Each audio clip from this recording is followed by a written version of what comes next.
Just preparing it now. Okay, cool. And you're doing it from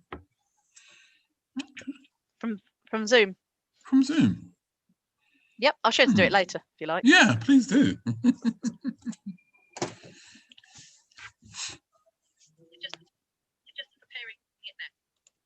Right, we are live. Hello, everybody. My name is Maddie, and I'm the Mayor of Croydon. From today's interviews with Andrew Brown, who is the CEO of Croydon BME Forum. Andrew, over to you. Would you like to introduce a bit about the work you do? Hi, Maddie. How are you, first of all? I'm very well. Looking forward to a little bit of being able to go out and about in a safe way, obviously. Finally. Very, very happy to have an opportunity to have a proper chat with you, Andrew. It feels like a long time since we've been in the same room together. Too long. So Croydon BME Forum. So we are the Croydon BME. So hopefully people know what BME stands for, Black Minority Ethnic. And we've been in December, well, actually next week will be 17 years since we've actually started as well. And started up in Croydon. And we're here mainly to give a voice to the BME people in Croydon. When we set up 15, 16, 17 years ago, we weren't sitting around the tables as where we are now, but people were still making decisions for BME people in Croydon. So we managed to set up the organization where we can actually now sit around the table and make decisions for BME people, by BME people, to hopefully help BME people in Croydon go forward and make the right choices as well. That's amazing, Andrew. I cannot praise your work highly enough. I'm really lucky that the first two interviews that I've been able to do in this series of interviews are with two organisations that really are as close to my heart as it's possible to get. So thank you for a start. I don't think we can start any other way apart from saying thank you for all the work you do and the difference you make to Croydon. Right, we've got from a few kind of questions we've discussed, but obviously we'll see how the conversation goes. Thank you. I'm going to start by asking you the same question that I asked Steve first, which is, it's been quite a year. I think it's a year that none of us are ever going to forget. But would you agree that the communities, particularly in Croydon, have been shown in their best light over the last 12 months? Oh, 100%. It was, as I said, hopefully we will never have another year like this as well. But it was wonderful and amazing just to see how people came together literally on March the 24th and just decided this is what we're doing. You do this, we do this, you go over there, we go over there. And then within a week we had thousands, not hundreds, but we had thousands of people coming together to serve the community. Even Croydon Council, I think a lot of people maybe thought Croydon Council was going to do it all, but there's no way Croydon Council could have done it all. So to have the voluntary sector come together, and we're talking people who maybe never would have volunteered before, wrote in asking how they can volunteer. And of course, you had the people who always volunteer, wanted to even volunteer even more as well. So it was amazing, just to have, I'm just trying to think of some of the groups, but if I say some of the groups, I don't want to leave out some of the other groups as well. So, but it was just amazing just to have all of the groups come together and just to see it working. Really good. Yeah, very well put. And I mean, obviously, because we're asking some questions, there is a danger towards then branching into conversation I already had with Steve. But to be honest with you, I don't think there's necessarily anything bad in that implicitly, because I don't know how you feel, but certainly my experience from the last year has been that I've never been more proud to be from Croydon. In so many ways. Really, when it mattered most, Croydon shone. Yeah. I saw some of the best of humanity over the last few months. I mean, I've gotten some of the worst as well when we saw the hoarding, but that wasn't a Croydon problem. That was a worldwide problem. Yeah, for sure. Croydon specifically led the way and showed how, when it actually matters, communities are there for each other. Yeah. But we talked briefly about the mutual aid groups with Steve. Yeah. I made the case that councillors spend almost sometimes their entire career trying to get communities organised. Yeah. And it happened overnight. And But the truth of the matter, it happened in Croydon because of organisations like yours. And I agree as well. There's a borough. I would say the Lewisham Borough. I just say as it is. But I was in meetings with them 3, 4, 5 weeks into the pandemic, and they still hadn't put certain things together that we were already doing, and it was already rolling out. So it was quite interesting going to the meetings from people from Lewisham, from Hackney, from Brighton, Birmingham, Leeds, everywhere around it, and I was able to share the wonderful work that Croydon is doing, and actually kind of be not a consultant, so to say, but just to share good experiences and actually don't do it this way, do it this way. Or did you know you can speak to this company because they have a CSR group that is able to come and help you, etc., etc., etc. So it was really good, and I would definitely say that Croydon led the way in how we maneuvered so many, and I once again I would say thousands of people to come to help the people who needed the help. Yeah, I think that was exactly where I was coming from as well, and my experience of the last few months. The Croydon historically has had a challenge with from being in the news for the wrong reasons, particularly at the moment. But I don't think it's fair. I mean, I'm not denying the situation Croydon's in. Yeah. But there is so much to Croydon, and some of the work we did during the pandemic, but also I would highlight the response we made to the Black Lives Matter movement, which we'll come into in detail at the moment. To my way of thinking, I mean, you're a far better place than me to comment, but to my way of thinking, should be held up as an example of how we move on from this, how we make sure that society actually addresses the problems that people can finally no longer deny. Yeah, and it is about having those conversations, isn't it? It's about having those awkward kind of conversations not every meeting, but so many meetings. I mean, it's like, oh, Andrew, what do you think? Or Andrew, what's your experience, etc., etc. And was even in a meeting today with an organisation and kind of just talking about recruitment and actually, if we do want to be a diverse organization, a diverse borough, we also have to start looking at recruitment in the places where the BME people read or look at. So, let's not always just advertise in the Guardian and in the Times. Come to organizations like the BME Forum and say, listen, can you put an advert in your newsletter? We have nearly 3,000 people in our newsletter. We have WhatsApp groups where information is going around. We have the Voice newspaper, we have the Gleaner newspaper. These are places where the BME, and I'm just talking about Black people directly, I'm not even talking about the Asian and but we say these are the places where us BME people read and go to. So these are the kind of conversations that I'm starting to have, and I'm starting just to make people, and we're not saying, hey, you're racist, or because unfortunately some people just don't know, or they're not used to it, or they've never had that conversation. So it is now about having those kind of conversations, and even down to one of the things that we're trying to do in Croydon is trying to create a charter that is basically that you've maybe seen it, and a charter for safer recruitment and everything in general. And one of the things that support it. Yeah, and one of the things that we're looking for that is just discrimination in names, because unfortunately, if you have I say maybe an African name or a weird name, sometimes your application form doesn't even go past stage number 1. And that is a fact, and that's being said by recruiters. That's being said by how come when I changed my name to Andrew Brown, but I got through to the second stage, but my real name isn't Andrew Brown. My real name is Andrew da da da da da. But I was never getting any phone calls back. I never got any, and unfortunately, when an 18, 19, 20-year-old says that to you, then we have to do something, right? We can't just pretend that they never said it, and it's been going on for years. So having those conversations are really good now. Right, well, listen, from anyone who's doing us the honour of watching or listening to this, that is something you can do directly. Yeah.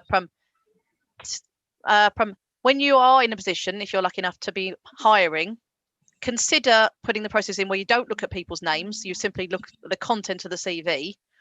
Or if you do see the names, you think twice and make sure that confirmation bias, which I think is what we effectively touched on, isn't preventing you from taking what could well be the best candidate seriously. That is something you genuinely can do to help. Yeah. Sure. And also, more specifically, I would strongly recommend, as Andrew said, go and advertise on through the BME forum. You'll get a huge and much bigger variety of potential candidates. I mean, how can you argue with that? Free advertising. Free advertising, and as I said, and it will go to a certain specific amount of people that that wants to go for jobs, but they just never think that they can go for a particular job like that. A classic example is a charity wanted new trustees, and they asked us to put it out on our network. And last week, got an email from somebody said, "Oh, Andrew, thank you." I was like, "Why? What for?" He said, "Oh, I applied for this particular charity. I'm now a trustee, but I got the advert from our WhatsApp group." And I said, it works because they wanted more of a diverse group, and now they've started to get more diverse people. So, but it's having those conversations, I believe. Yeah, I think it is. Wholeheartedly agree. Really, and as you can see, it's so easy for each one of us to make a difference in our small way.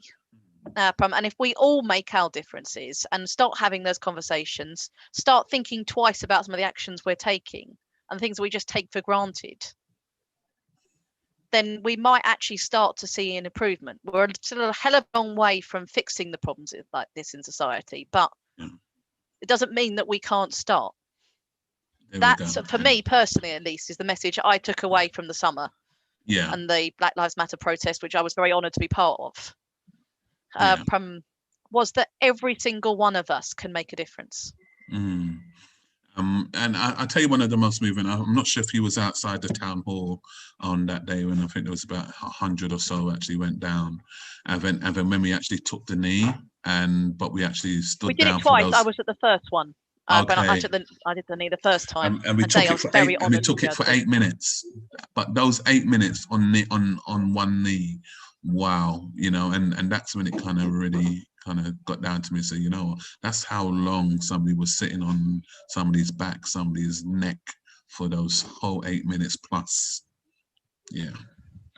That was Sorry, those who know me know I always wear my heart on my sleeve, and I always get a bit emotional when I think about George Floyd. Yeah. Not very professional, I know, but it's honest. At least it's honest. It's who I am. I hear you. Yeah. Wow. I mean, it's very difficult to then ask another question after such an powerful conversation as that. I mean, no, do not apologise. It's just you get to have a conversation that really is impactful as that. Then it can be difficult to almost then feel, how can you then move on to another subject? Because how can there be a subject more important? Yeah, but we've got a lot to talk about. So there we go. We have got a lot to talk about. You mentioned in our pre-discussion about a Christmas campaign that BME Forum are working on. Yeah, so we're doing it in conjunction with somebody called Big Mike, and if I'm allowed just to give out, he's got a restaurant in the Box Park, so please go and see him. His name's Big Mike, but he's been feeding the homeless for many years, and he works around London, but he's now got a place in Box Park. So he reached out to us about 4 weeks ago, maybe slightly more, and he just told me his story. And I was like, wow. But he's been doing this, so he's been feeding he calls it the Challenge 100, where he goes out and he feeds 100 homeless people every other week, and he's now based in Croydon, so he's now doing it in Croydon. So he reached out to us and said, listen, Andrew, this is what I'm doing, but he doesn't feel like people are noticing or people know about it, etc. So I said, you know what, one, I'm personally happy to help him, but then he said, he said, listen, what can we do for Christmas? I was like, well, you tell me what you want to do for Christmas. So he said, listen, wouldn't it be nice if we can get 20-30 volunteers on Christmas Day? So this is Christmas Day now, from 11:30 to 1:30 to come together to feed, 50, 60, 70 families. And we're hoping to go and, Access Croydon, Yes. Bernard So that Weatherall should, House. yeah. For out the benefit of our audiences, Access Croydon is from the area that you can go to access council services and speak to council officers directly. It's in Bernard Weatherall House, which is on in Mint Walk.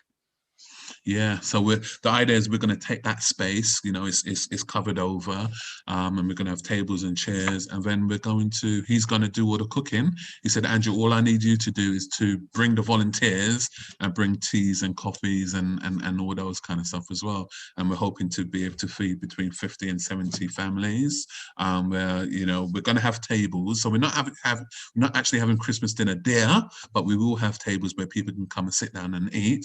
But the idea is that each family will come and they maybe get, if I had my other phone with me, I would just read out the menu. But I'm just like, wow, I wish I was having that for Christmas dinner. So that's going to launch on Friday.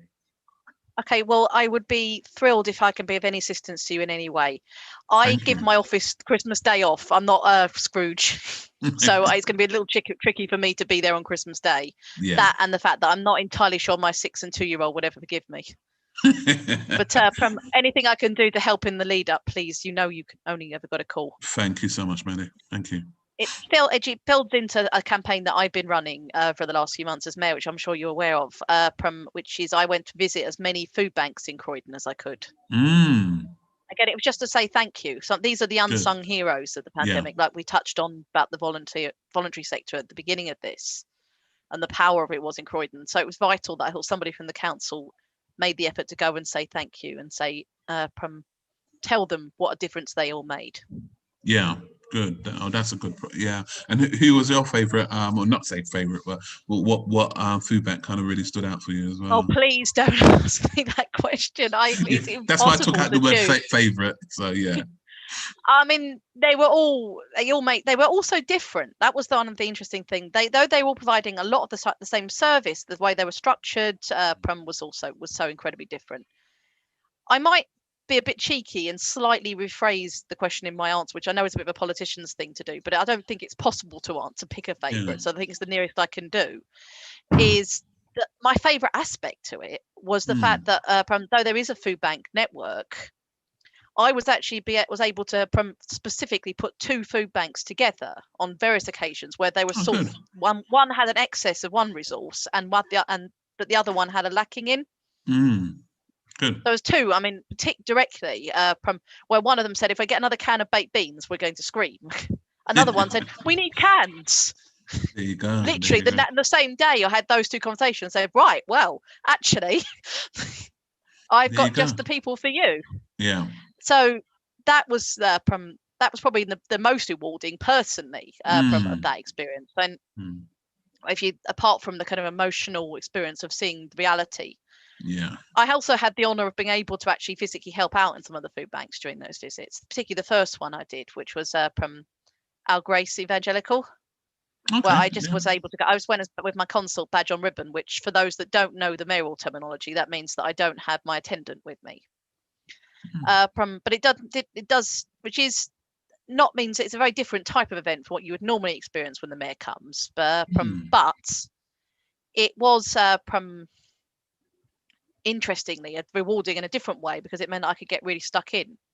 So I was there literally handing out the parcels to families that needed it. So that was a very emotionally rewarding thing to be able to do. Very worthwhile. Yes, I think that's a good way of putting it. Yeah. But it does mean, going back to the original point you're making, obviously got slightly off topic. I know firsthand the value of how people like your friend. Any help I can be, I mean it. Yeah. Please. I'll reach out to you then, definitely before that. Yeah, for sure. Never feel you can't. As far as I'm concerned, at least you can call out to me anytime. Thank you.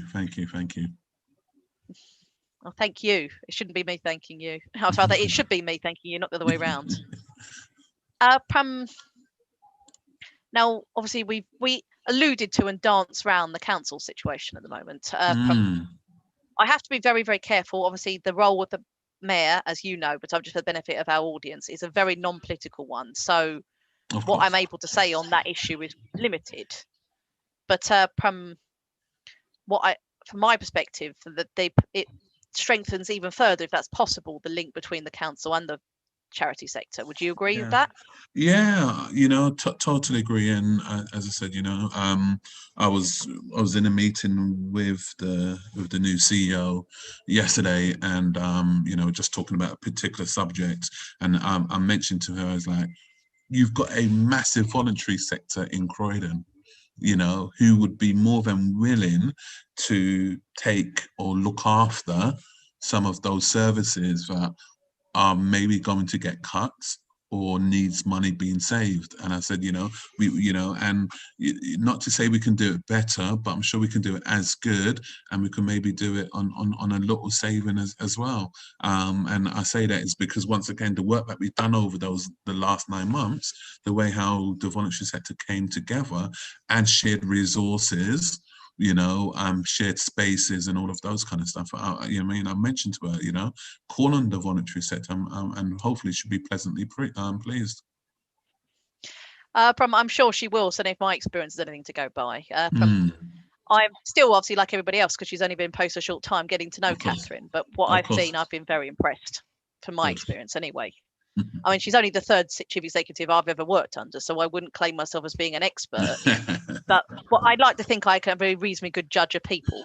Yeah. That's the one thing that this job does make you good at, is you meet so many people that you end up being able to judge them for sure fairly well, in a positive way. Yeah, for sure. Fairly quickly. I think maybe it's interesting to come back to the point, obviously, we started with the kind of like the voluntary sector, because obviously that ties in quite nicely with what you were saying. And we always had, as you said, a huge charity sector in Croydon, and voluntary sector generally, because there is a lot of goodwill in Croydon. Yeah. But the numbers during the pandemic, I think that was probably a big thing for me, the astronomical numbers of people that just this outpouring of support. I mean, I appreciate that obviously it was helped by the fact that so many people were on furlough and they had the opportunities, but the genuine desire was really something quite extraordinary, and it's very difficult to put in words from the scale of the response I saw. Yeah, it's yeah. No, go ahead. Go on. Yeah, as I said, you're right. It's I think it's maybe over Christmas, that, because I believe I haven't really had time to really time out. I haven't had time to really think about it. And I'm pretty sure that a lot of the people who's been involved hasn't had that time out. So I think it's only now, coming up to Christmas, when we might get a week or 2 weeks out, we're going to really relax and kind of really think about what we've done during this year. We've had a global pandemic that has literally closed down the world. Literally closed down the world, and nothing. Hopefully, we'll never see anything like this again. But if you live in the Caribbean, if you live in America, if you live in Australia, we were all affected by it. But you know what? We all work together. We all work together to try to see, how we can help each other as well. Myself, I was personally affected as well. So my brother, was in hospital for 150. I'm sorry. I didn't know that, Andrew. I'm so sorry. 159 days he was in hospital. Yeah, it was amazing. It wasn't amazing. What am I saying? Amazing. It was crazy, but it's amazing. The recovery is amazing. Yes, the recovery now. To see him now, he's now he also suffered a stroke as well while he was in a coma as well. So he's woken up now. Affected by having a stroke, also affected. But we were on that verge of basically we might have to go and see him and go into hospital with our PP, because he's not going to survive the next day. And that was on April the 1st. And he didn't come. He came home on the 1st of September. And he went into hospital on the 26th of March. So we're talking a massive recovery, but he's now talking, he's walking. It's amazing. It's amazing. It's amazing. It's amazing. So You know, that's why, you know, even I'm getting little chills as well when I'm thinking about, you know, how the recovery, because we're talking, you know, people went into the hospital for less than what he had, you know, and didn't make it. And he, you know, Yeah. everything that could have gone wrong with him literally went wrong. But he's now at home. He's now, you know, it's just, it's amazing. So, you know, I just want to have like these 2 weeks off now and just really reflect. Yes. And Do. yeah, Please do. and There were reflect, you know? two, and there were two reflections I would take from that Yeah, experience. Number one is how vital the steps we're putting in are. Please, please, please wear your masks. yeah. Stay 2 meters away from people. Observe all social distancing guidelines. Yeah, And yeah, if you're coughing, sneezing, cover it with your arm if you haven't got a tissue. yeah. And if you're not feeling well, stay at home. Yes, it's please, we cannot emphasize this enough. I know it's really challenging. My eldest is having to isolate at the moment because there was a case at his school. But we're doing it. As you can see, I am indoors at my house. My son has been at home homeschooling for the last week. And I'm at the wellness center, so you know. And the other thing is, and I know it's been said an awful lot, but I don't see how it's any benefit in not saying it again. What saints our health professionals are. What absolute heroes they are. Yeah. You know, and at this time, if I'm allowed, I just want to big up the King's College doctors and the St. Thomas's doctors, because that's where my brother and a particular doctor called James Berg as well. And I'm not sure if you know, but you know, during that time, because we weren't able to go and see our family members, we had like a family, you know, a doctor representative who looked after the family.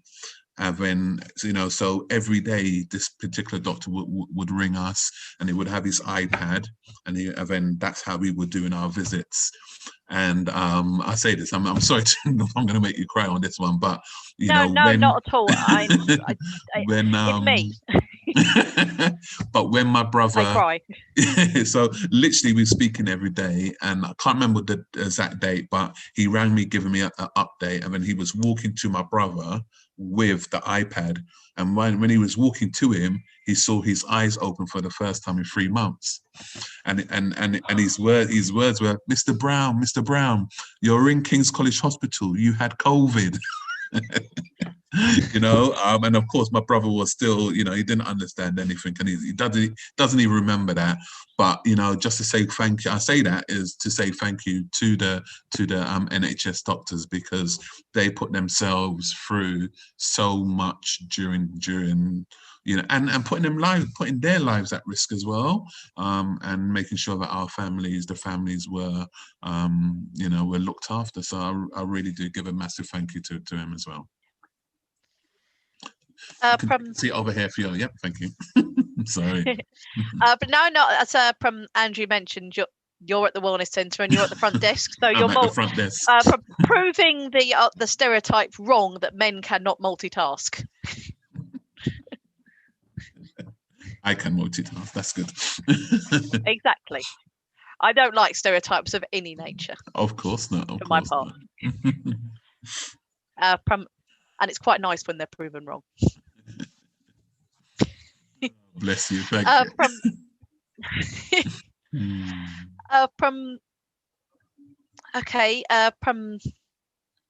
That's kind of the end of the sort of questions we discussed. And it's hard to top some of the things we've been talking about. They've been certainly from my feeling, emotional and heartfelt and insightful.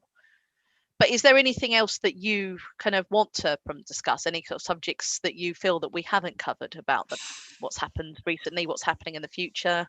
What's happening in the future? I think just for us now, it's about health. It's about health inequalities, and it's about, you know, you know, it's, you know, we have to talk about the COVID-19 vaccination as well, and we know that's going to come out as well. But you know, making sure that our communities, once we know it's safe, and once, you know, once they say it's safe, but we do go and take that vaccination as well. But you know, once, you know, you have to feel that you're ready for it, of course, and read the reports and listen to the news, etc., etc. But also all the other stuff as well that COVID has also brought out. So there's something called long COVID as well, which we're starting a project in about 2 weeks' time. And these are the long COVID is the issues that people who have had COVID are now, you know, are now kind of displaying. So we're talking like shortness of breath, issues with their lungs, and all of those kind of stuff as well. Yes. So we're going to start to talk about that, those issues. Please do. In 2021. Please do. I know from a colleague of mine, I won't, obviously, if it's their own medical history, so it's for them to discuss, but from someone I know quite well has been and still is quite unwell with long COVID. They were I mean, they mostly came through all right of having it, the initial from virus, but they haven't been able to get back to what they were beforehand. From my experience, when I wouldn't even claim to kind of put myself in the same, in any way, holding a candle to the experience, your family's experiences, but I've made no secret of the fact that we think I had COVID. Was certainly extremely unwell. And it was a good few months before I would say that my energy levels were even close to what they were before I was ill. And I was young, fit. I mean, I put on a bit of weight since, but at that point I was a good, healthy weight. No underlying health conditions that I was aware of. And it took me a long time. And it's also, I mean, there's an element of psychology as well on top of all of that, when you suddenly, especially if you do get better and you suddenly try to kind of understand the fact that, oh my God, I could have died. A brush with mortality for anybody is very, very challenging emotionally, and very deep challenging on your mental health to be able to process. Very deep. So that's what we're going to be working on a lot next year, and everything around mental health as well. And also where I am now, the wellness center, we're hoping to take this to 7 days a week. Now it's currently open 5 days a week, but we're hoping to take it to 7 days a week for to cope with the demand going forward. Okay, amazing. You have no idea how wonderful that is to hear. No, thank you. And you touched on taking the vaccine. I think that's probably quite a good one to just draw back to briefly again. Absolutely, you've got to be ready to take your vaccine. But please, when you make your decision, ensure that you are getting the information from reputable sources. Of course. Make your decision based on true evidence, not something that you've seen on YouTube. I appreciate this is on YouTube, so that is a complete and utter conflict. But make sure you listen to true, dedicated, and heartfelt scientists, not people that have ulterior motives to stop you looking after the health and well-being of you and your family and your loved ones. And then you make a decision that's right for you from that. Definitely. That's all I ask. For my part, the second I am in the category of people that are able to have the vaccine, I will be straight down to wherever they send me to go and get those 2 jabs. It's I see it as my civic duty to protect my loved ones and my fellow human beings. Totally agree. It's one of those subjects that's always been a bit of a firm one for me. From my husband stroke consult will probably tell you that he sometimes bore him to death when I talk about from anti-vaxxers and how and my displeasure at their existence. I hear you. I hear that.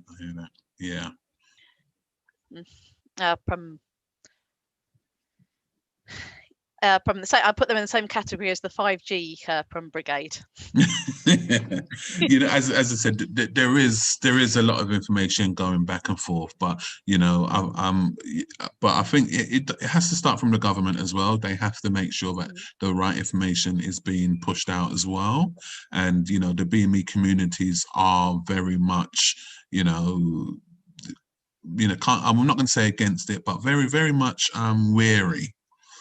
So I have to make sure that when I get the information, I'm pushing it out and making sure it's the right information as well. And 2 days ago we had 2 workshops on the flu vaccination as well. And we had 6 doctors on there as well, and they came and they spoke to the community, and everybody who joined in was just saying why they should have the flu vaccination as well. And it was really good to see, because people who hadn't had the flu vaccination, they then came on, they came on, was a bit wary, but then said, okay, I think I'm going to go and have it now, which is what we want. That's wonderful. It's joy to hear. Exactly. And there is a massive world of difference from people having an understandable precaution and trying to make sure that they're doing what's right for them. Yeah. And people that are actively working against people's interests, which from the formal, great deal of the formal anti-vaxxers are. There's a world of difference. Yeah. And I have a huge amount of respect for people that stop, listen to facts, and then make their mind up about the appropriate course of action for them.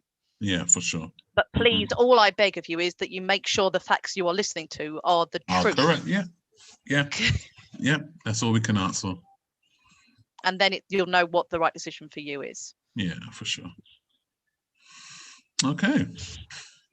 Right, I'm finishing all of these interviews with an opportunity for the person I'm interviewing to finish up and just simply say whatever it is completely that's on your mind. Finish up in any way you like. The floor is yours. Wow. You didn't tell me about that bit. But no, listen, first of all, I want to thank you as well. I want to thank you for doing this interview. I've never done an interview on Zoom, but via YouTube as well. So you need to tell me how you do that. Just want to wish everyone a Merry Christmas as well, and a Happy New Year as well when it comes as well. Be safe. Be vigilant, but enjoy your Christmas. Enjoy your loved ones as well. But once again, please make sure you're following the rules. Make sure the bubble of free. So please just make sure you really enjoy yourself. And if you do eat a lot, just let's enjoy it. I think the Tesco advert is, I can't remember what the Tesco advert right now, but it's basically you're allowed to be naughty list. That's it. You're allowed to be naughty this year, So if you want to eat a lot, just eat a lot, and let's get ready for 2021. So thank you so much, Madam Mayor, as well. Thank you, Andrew. And thank you, anyone who's watching this live or subsequently watches this interview. If it's been any use to anybody, I'll be pleased. And I'm sure I speak for Andrew as well, that we're honoured to be able to help people in any way we can. Yeah, thank you. Stay safe. As Andrew said, enjoy Christmas. And we will all see you in a much happier and healthier 2021. Thank you all so much. Thank you. Good afternoon.